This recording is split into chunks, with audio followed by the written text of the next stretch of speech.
माई कैसन बारी? ठीक हवा बाबूजी रउआ सूती हम गोड़ दबा दे बताने। अरे तो इनका कहला लिया है ये तो मेहमान हथी। अच्छा आ गल तो काट कहाँ रह गए रे रघुआ, तोरा कुछ समझ में ना आवेला, खाली दिन कटत रहले। ला हसुआ चला। दिन भर घर में घुसिया रहले। अरे तोरा कुछ समझ में ना बोलो, कथी करत रहले घर में? अभी गेहूं काटे के बेरा ना भेले है। आहो हम कुछो न करैले, भर दिन घरे में घुसिया रहले, खाली बकर बकर करत रहला। चुपचाप चला। पहले जो एगो साड़ी लेके आओ। आहो सारी क्या करबा? सौसे देह लपेट के काटम तो देह न चुनचुनाई। अच्छा ठीक बा, लेके आवा तानी। सुन पुतोहियो को बोला ले आई है, बहुते पंखा के हवा खा लेल, चलता हुआ गेहूं करता हूँ। अच्छा ठीक बा, तू जाके गेहूं काट, हम बोला के आवा तानी। तो जल्दी आई है तो अब पानी ले ले आई है एक बोतल। अगर हम अपना मेहरारू के अभी गेहूं काटेला कहम ना तो ओकरा 10 गो बीमारी उखड़ जाई। कही कि माथा दुखाता, चक्कर आवता, दांत दर्द करता, कमजोरी होता। प्रियंका, हे प्रियंका, काहेला चिल्लाता नी का भइल? हम जाइत रही गेहूं काटे तब बाबूजी कहला ना कि पुतोहियो के ले आओ, सब गो टंडा हम तो जल्दी कटा जाई। हाँ हमरा से गेहूं ना कटाई, हमर तबीयत खराब बा। तोरा दिखाई ना देई बा कि कही बा कि चला गेहूं काटे। तोर तो सवेरे तबीयत ठीक रहे, जब गेहूं काटे ला कहली तो तबीयत खराब हो गई। का भइल बतावा था, हम दवाई लेके आ बतानी। हमारा कमजोरी होता, हमरा से गेहूं ना कटाई कह देता नी। खा के भर दिन सुतल रहबू तो कमजोरी ना होई। काम कर तू, देह से पसीना निकलत तब ना भूख लगी तो ज्यादा खैतू, आ ज्यादा खैतू तो तंदुरुस्त रहतू। हाँ हम दिन भर सुते रहले तो घरवा काम तोर बाप करल हवा। हमार बाप न करले तो हमार माई करले ना, झाड़ू बहारू चूल्हा चौका सब तो हमार माई करले, तू तो सुतल रहलू खाली। करी ले तो का भइल? हमरा से कोनो छोट हो जइहन। रउआ कुछो कर ली, हमरा से गेहूं ना कटाई। हम जाई यहाँ से।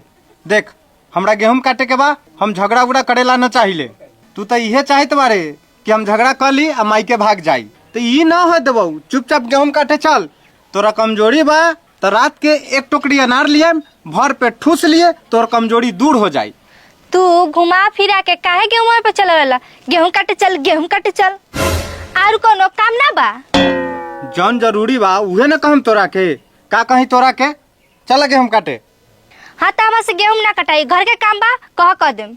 रौदा में गेहूं कट जाई तो करिए ना हो जाए। देखत हम कितना गोर बानी।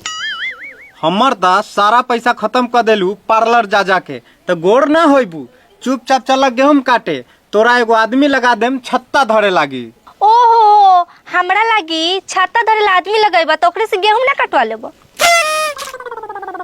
तोरा फायदे ला न कहतानी, मेहनत करबे तो देह से पसीना निकली तो स्वस्थ रहबे। चल।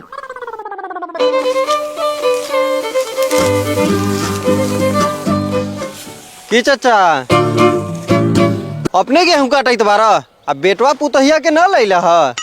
का बताइयो तोरा रे, हमर पुतोहिया भी सुतले होई, उठी आराम से नहाई धोआई एक थरिया खाई, तेकरा बाद में आराम से आई। ओ कमवा तो उहे करी, लेकिन नाकर नौकर कह के करी। शंख बाजे के बाजी, लेकिन ससुर के हगा पदा के बाजी। आहो तो रघु भाई काहे न अइलन ह? अरे ओकरा तो भेजले तो हती पुतोहिया के बोला के लेके आवे के लेल, लेकिन उ गेलक से अयलक न अभी तक ले। एक भोरे से ही खेत में मरत हती, पानी कली से एक बोतल ले ले, उहो अभी तक न लेके अयलक है कोनो। हो चाचा तोरा ई सब मुआ दे तो काम करवैत लमरा दे तो अपने तो मरते बारा, आ दोस्त के कहला प्राण लेवे पर बारा। रे ये तो एगो हमर लंगोटिया यार हतन, जे एक सवेरे से आके इतना मदद करा दिलन है, न तो अकेला ही न पूरा धसे के पड़त रहे में हमरा। रे तनी रघुआ के फोन लगा दे, बात करके देखा तनी कहाँ रह गेल। ठीक बा लगा दे तानी, फोन लगा के पूछा तानी।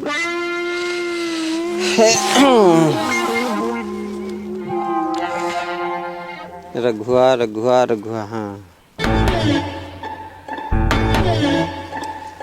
तू चलबे कि ना गे? हम ना जाएम। कहला न जाइबे।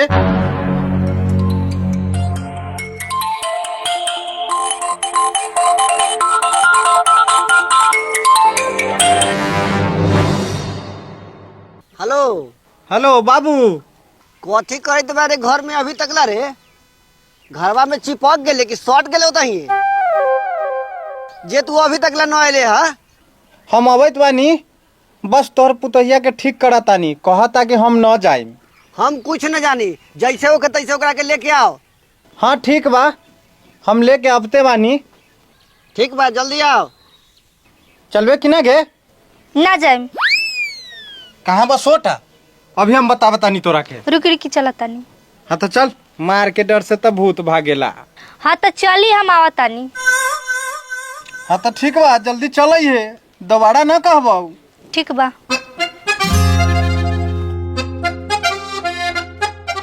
चल गलक, हम हो जातानी। ठीक बा चाचा, तो अब हम जाइलो। ठीक है जो।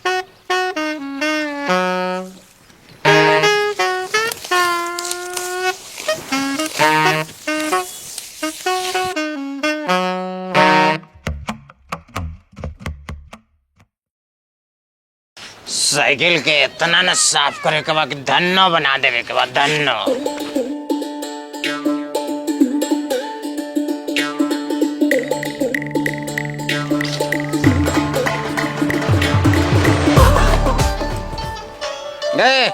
दर बेटी के फोन आ गलो।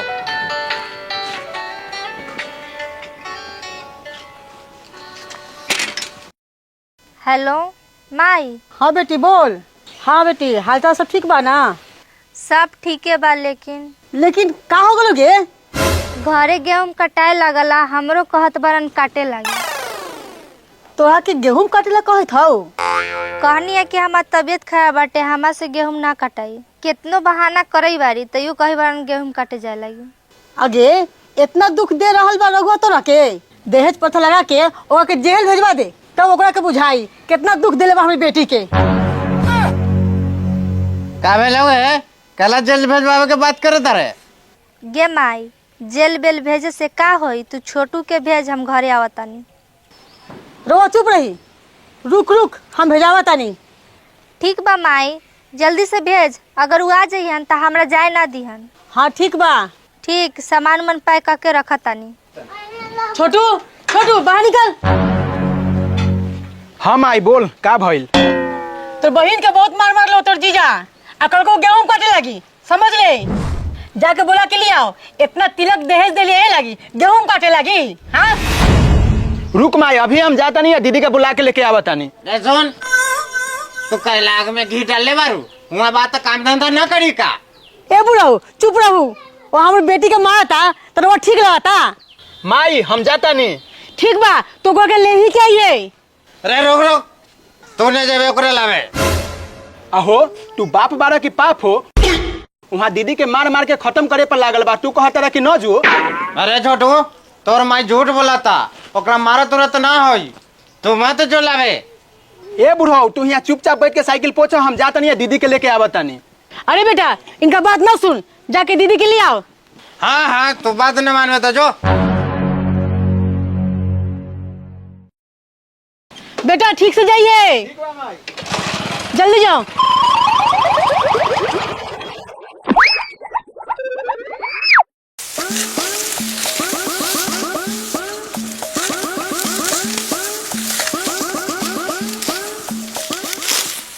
अरे रघुआ, तू अकेले चले ले है, अभी ले तोहर कनिया न अलौ। कितना टाइम लागल है आवे में? का बताइए बाबू, कहलक कि खाना खा के अबैले, अभी ले आयल न। अरे खाना खाई तू कि कथी करत हो ये बेर तकला? जाके देख ना, खाना खाई तू कि कथी करत हो? जाके बुला के ले आओ, एकदम बदमाश हो गेल है। जो देख, बुला के लेके आओ। ठीक बा, जाइलो बुला के लिए आवे। जाके बुला के लेके आओ, ना तू रोह न जइयो तहिए सटकल। ना हम कैसो ओकरा बुला के लेके आएम। जो दोस्त, आजकल के लड़की के काम करे में मन न लागल है, होटले होटले घूमे में आ इज्जा पिज्जा बर्गर खाए में खूब मन लागल है। का करवा दोस्त, उहे जमाने है, दूसरा उपाय है नहीं। ठीक है कहला दोस्त, काट।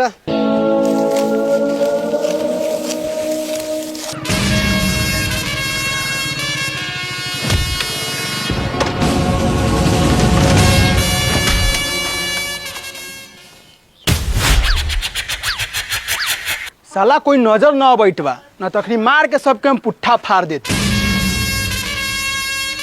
दीदी दीदी केने बारे? छोटू तू आ गेला? हाँ हम आ गई। चल चल जल्दी से, तोर जीजवा गेलू गेहूं काटे, आ जाए न तो ना जाए दी। चल चल जल्दी चल। चल चल। हैं बैग लेके कहाँ चल दलू? हां माई बोले ला त जाता नहीं यार कहां? आगे तू ना बोले ह? ना हम तोरा के ना बोलेनी है। आगे तू जीजा से डराते रे, इनका तो हम उंगली पर उठा के नचा देम चोट से, आ ये नीचे गिर जाइए फट से। तू चल घरे। कहाँ ले जाबा हो एकरा के? ई हमर बहिन बा, एकरा के हम घरे ले जाता नहीं। ई तोहर बहिन बाद में, पहले हमर मेहरारू बा। तोर हिम्मत कैसे भाई एकरा ले जाए के हो? न तो तू का कर लेबो हो? एक थापर लागल त मन न भरल का? बताई तोरा के। रुको अभी हम तोरा के बतावा तानी। हेलो भाई सुन, बंदे लोग को कॉल कर दे और सामान लेकर पहुंच। जिजवा हमर बहुत हीरोगिरी दिखा रहल बा। बोला बा कितना तोर आदमी बा से, बंदा बा से।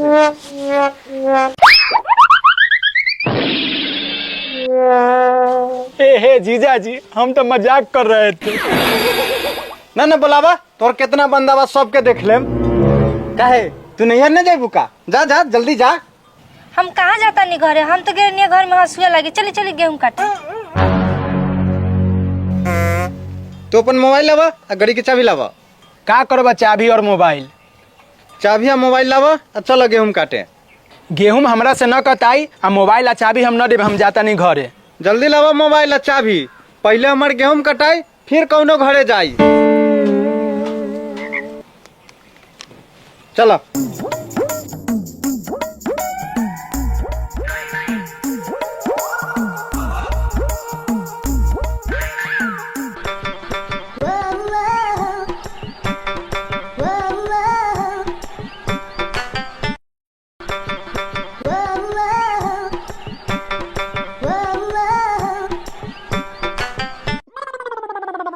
ई बुढ़वा मरबो न करले, खाली हमरा के परेशान करले रहल। अरे तोरा अब समय मिले हुआ आवे के? हो बाबू, वो आइल है अपना बहन के लावे तो ओकरो लिए लिए गेहूं काटे लगी। अरे तो इनका कहला लिया है, ये तो मेहमान हथिन। अच्छा आ गल ह त काट। ई साला बुढ़ाओ इसने बा।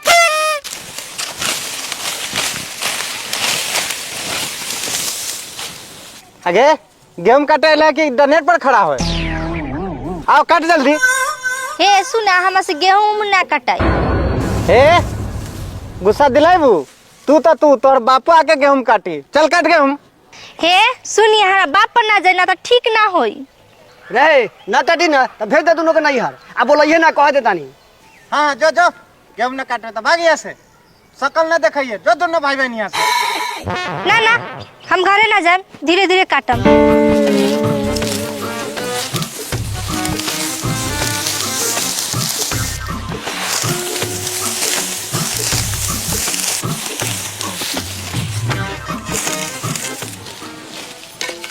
शादी करे गेल तो कहते कथी, बाबू तुमको पलको वो बैठा के रखेंगे, लेके खेत में गेहूं कटवाई बार। आगे चुप, बियाह हो गई, बात खत्म। एक को बतवा लेके ढोता रे। चुपचाप गेहूं काट।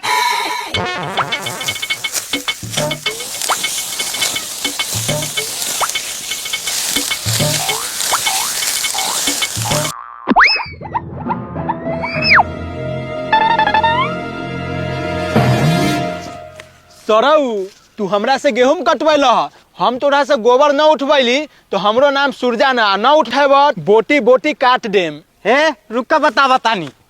अब हम रुकबे न करब।